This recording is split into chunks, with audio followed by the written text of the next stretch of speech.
Vials. Vials and prescription bottle. So yung vials, usually container to ng mga injectables o yung kakagamot na ini-injection, no? So bago to ilagay sa syringe for administration o do sa syringe yung may karayom, di ba?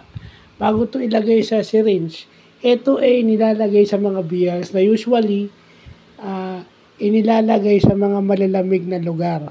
Meron silang pang-preserve ng mga bakuna.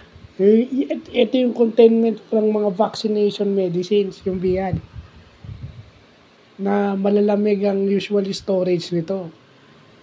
Ang siguro negative yung temperature nun, freezer, para talagang ma-preserve yung gamot kasi napapanis at na-expire yung gamot kapag hindi nagagamit. Di ba?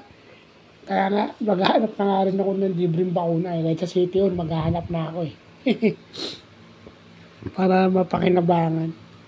So, hindi yun lang, importanteng alam natin yan. At saka yung prescription bottles.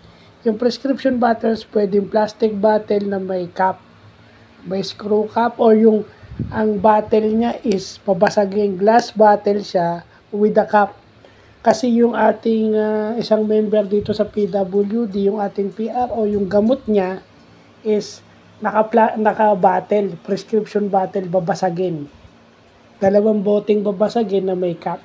So, ang tawag doon, prescription bottle. Siyempre, yung sa injectable, vials. Di ba?